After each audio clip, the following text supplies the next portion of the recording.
তমাল আর তার মা বাস করত গ্রামের একটা ছোট্ট কুড়ে ঘরে। ওর মা মোড়ল মশাইয়ের বাড়িতে ধান ভানত। কোনো রকমের দিন কাটতো ওদের।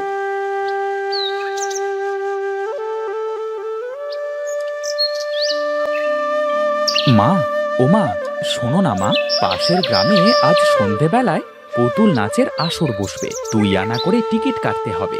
আমার সব বন্ধুরা যাবে, আমিও যাই না মা। আমার কাছে এখন কোনো কড়িও নেই রে বাবা। আমাদের তো নুন আনতে পান্তা ফুরোয়। শোন বাবা, তুই পাঠশালায় মন দিয়ে পড়াশোনা করবি, বড় আপিসের সাহেব হবি, অনেক টাকা বেতন পাবি, তখন তুই সব কিছুই করতে পারবি। সত্যি মা? মায়েরা কখনো মিথ্যে কথা বলে না, বুঝলি? শোন, তুই মুখ হাত ধুয়ে কটা চিড়ে আর গুড় খেয়ে পড়তে বসবি। আমি মোড়ল মশাইয়ের বাড়িতে যাচ্ছি ধান ভানতে।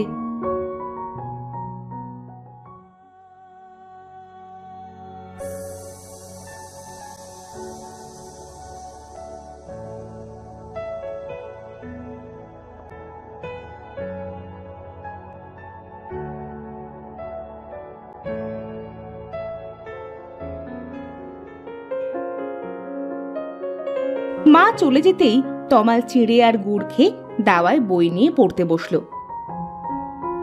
ওদিকে ওর মা গিয়ে ঢেকিতে পাড় দিতে থাকলো।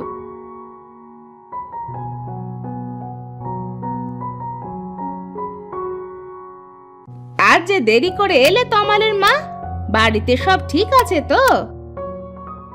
জি গিন্নিমা, সব ঠিক আছে। আপনাদের মেহেরবানিতে মা ছেলে দুটো খেয়ে পড়ে বেঁচে আছি।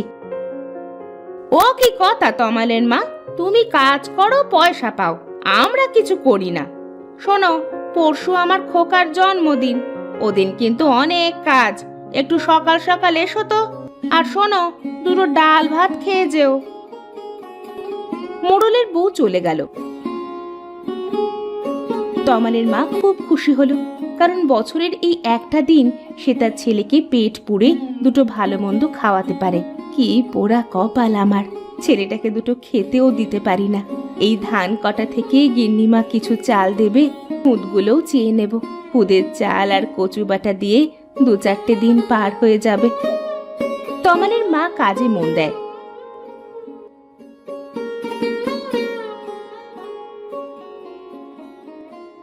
তমাল পড়াশুনো শেষ করে বইগুলো গুছিয়ে রাখে। তারপর ওদের বাড়ির পেছনের মাটির ডোবার পাশে গিয়ে বসে থাকে। তখন সেখানে আসে অরুণ। কি রে তমাল, পুতুল নাচ দেখতে যাবি? না রে, মায়ের কাছে পয়সা নেই। তুই বারবার হাতটা নাকে ধরছিস কেন? আজ মা ইলিশের পদ করেছে। ভাজা ইলিশ আর ইলিশে তেল দিয়ে ভাত মেখে খেয়েছি। যেমন তার স্বাদ তেমনই তার ঘ্রাণ। আজ পেট পুড়ে ভাত খেয়েছি। ইলিশ মাছ খেতে কেমন হয় রে? সব মাছের সেরা হলো ইলিশ মাছ। আমি চলি রে, পাশের গাঁয়ে যেতে হবে, আবার পুতুল নাচ দেখে ফিরে আসতে হবে। পুতুল নাচে কি হয় রে অরুণ? এটাও জানিস না? গল্পের সাথে তাল দিয়ে পুতুল নাচে। অনেক লোক হয় আর মজাও হয়। যাই রে তমাল, কাল পাঠশালায় দেখা হবে।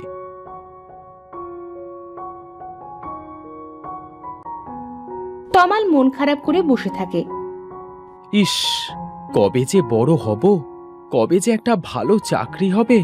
আমিও ইলিশের তেল দিয়ে ভাত খাবো, পুতুল নাচ দেখব, খেলনা কিনবো, কিন্তু কবে হবে? আবারও মন খারাপ হয় তমালের। সে ডোবার দিকে তাকিয়ে দেখে কিছু চুনোপুটি মনের সুখে সাঁতার কাটছে ডোবার পানিতে। আরে বাহ, এর মধ্যে চুনো মাছ। এগুলোকে গামছা দিয়ে ধরি, মা এলে এগুলো দিয়েই আজ খেতে পারবো।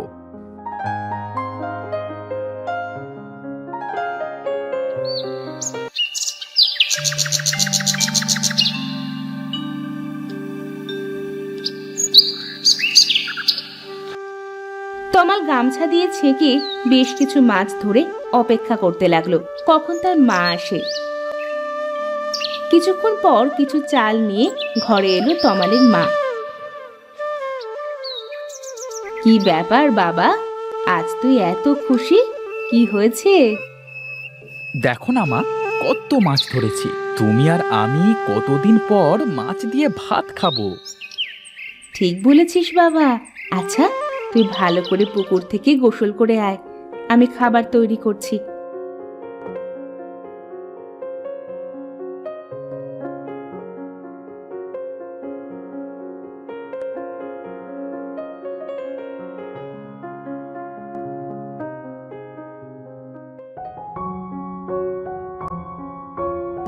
গরম ভাতের সাথে চুনো মাছের ঝাল তমাল মন ভরে খেলো।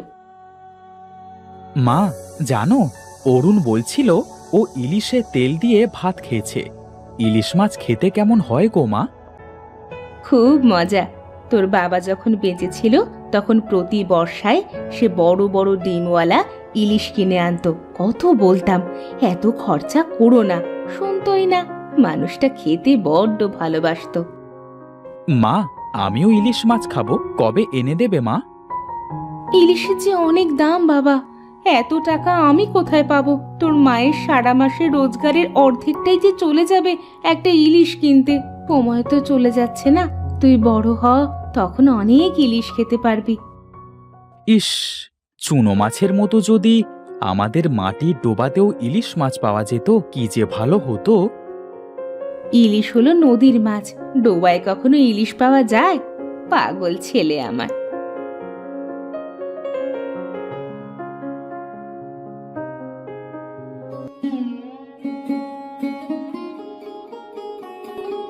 সে মন খারাপ করে শুয়ে পড়ে। তুমি কেন চলে গেলে বাবা? তুমি থাকলে হয়তো আমাদের এত কষ্ট করতে হতো না। পরের দিন পাঠশালা থেকে ফিরছিল অরুণ আর তমাল। তমালের বড্ড মন খারাপ। কি হয়েছে রে তমাল? তুই এমন মুখ ভার করে রেখেছিস কেন? না না, ও কিছু নয়। আচ্ছা, কাল পুতুল নাচ কেমন দেখলি? খুব ভালো। জানিস, এক মুনি বামনের অভিশাপে রাজকুমার তার রাজ্য ছাড়া হয়েছিল, আর রাজকন্যার ভাগ্যে মুনিবরের আশীর্বাদে রাজকুমার আর রাজকন্যা সুখে রাজ্য চালাতে লাগলো। সবাই কত ভালো ভালো কথা বলছিল। মুনি বামন কি সত্যি হয়? তারা কোথায় থাকে জানিস? হ্যাঁ জানি তো, থাকবে না কেন? ওই যে গল্পের মধ্যে থাকে। তমালের আবারও মন খারাপ হয়।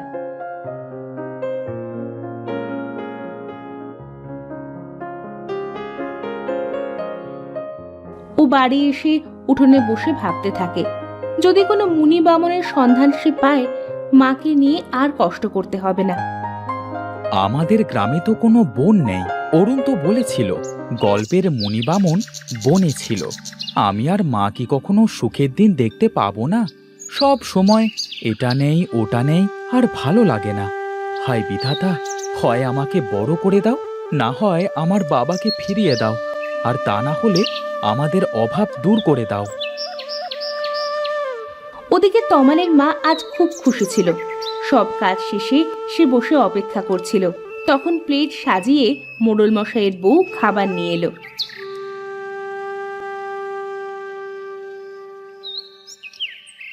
নাও গো তমালের মা, দুটো খেয়ে নাও। বলছিলাম গিন্নিমা, আমি আমার খাবারটা আমার ছেলের জন্য নিয়ে যেতে চাই। ও মাছ খেতে খুব ভালোবাসে। তা নিয়ে যাও, তুমি তোমার খাবার কি করবে সেটা তো বাপু তোমার ব্যাপার। আমি তাহলে চলে গিন্নিমা, কাল সময় মতো চলে আসবো।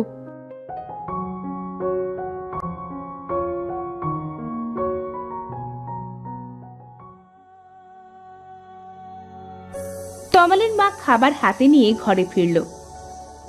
মা, তুমি এসেছো? খুব খিদে পেয়েছে মা, জলদি ভাত দাও। আজ তোর জন্য ও বাড়ি থেকে দই কাতলা, ডাল আর আমসত্ত্বের চাটনি এনেছি বাবা। আয় আয়, খাবি আয়। দই রুই? ও তো প্রতি বছরই দেয়, এবার একটু ইলিশ মাছ দিতে পারলো না? ছি বাবা, এইভাবে বলতে নেই, তিনিই আমাদের অন্ন দেন। আয়, খেয়ে নিবি। তখন সেখানে এক ছেঁড়া পোশাক পরা অসহায় লোক চলে আসে। লোকটি ঠিক মতো দাঁড়াতেও পারছিল না। আমাকে কিছু খেতে দেবে মা? আমি 3 দিন ধরে কিছুই খাইনি। মোড়ল মশাইয়ের বাড়িতে ভোজসভা শুনে এসেছিলাম, কিন্তু সেখানে এক মুঠো খাবারও জোটেনি। এখন দুটো পেটে না পড়লে আমি আর হাঁটতে পারবো না, হয়তো এখানেই মারা যাব। আহারে মা, আমরা তবুও একবেলা খেতে পাই, তুমি খাবারটা ওনাকে দিয়ে দাও। কিন্তু এমন খাবার তো তুই বছরে একটা দিনই খেতে পাস বাবা। আমি তো নিজে না খেয়ে তোর জন্য এনেছি। গতকাল তো চুনো মাছ খেয়েছি মা, ওপরওয়ালা চাইলে আবার ডোবায় কিছু মাছ ঠিকই জুটে যাবে। তুমি ওনাকে খেতে দাও, আমি বরং খাবার পানি এনে দিচ্ছি।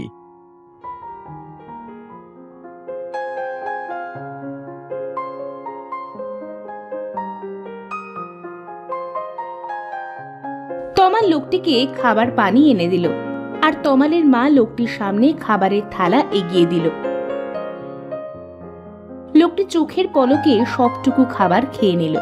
আজ তোমরা আমার প্রাণ বাঁচালে, বিধাতা তোমাদের 2 হাত ভরে দান করুক বাবা।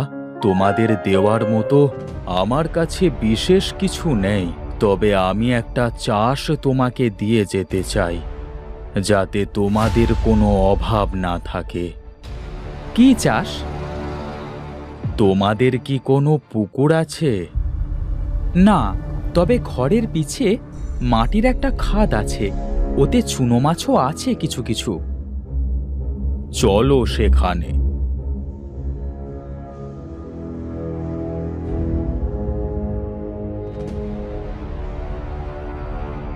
লোকটি খাদের মধ্যে রূপার গুঁড়োর মতো চকচকে কিছু ফেলে দিল। হয়ে গেছে, এবার থেকে তুমি এই খাদের ইলিশ বিক্রি করে নিজের জীবন বদলাতে পারবে। সত্যি? কিন্তু মা বলে ইলিশ তো নদীতে হয়। তুমি তো চেয়েছিলে তোমার খাদে ইলিশ ধরা পড়ুক চুনো মাছের মতো। আপনি আপনি কেমন করে জানলেন? আমি সব জানি। তোমার এই খাদেই ঝাঁকে ঝাঁকে ইলিশ ছুটোছুটি করবে, তবে একটা শর্ত আছে, তুমি সপ্তাহে কেবল একটি মাত্র দিনেই ইলিশ ধরতে পারবে, আর সব ইলিশ একসাথে কখনো তুলে নেবে না। আমি আপনার শর্ত মনে রাখব। আরে কোথায় গেলেন আপনি? আপনি যেই হন না কেন, আপনার কথা যদি সত্যি হয়, তবে কোনো গরিব মানুষ আর ইলিশ মাছ না খেয়ে আফসোস করবে না। পরদিন সকালে তমাল আর ওর মা খাদের সামনে এসে অবাক হলো। ঝাঁকে ঝাঁকে ইলিশ ছুটোছুটি করছে। ওরা এত ইলিশ একসাথে আগে কখনো দেখেনি। লোকটাকে সত্যিই বিধাতা পাঠিয়েছিলেন। এবার আমরা এই ইলিশের কিছুটা বিক্রি করব, আর কিছুটা প্রতিবেশীদের সাথে ভাগ করে খাবো। আমি বরং কিছু মাছ তুলে নিই। হ্যাঁ বাবা, তোল তোল। আজ মজা করে ইলিশ রান্না করব। ভাজা ইলিশ আর ইলিশের তেল দিয়ে তুই আয়েশ করে গরম ভাত মেখে খাস। তারপর ইলিশ চাষ করেই তমাল আর তমালের মা সুখে দিন কাটাতে লাগলো।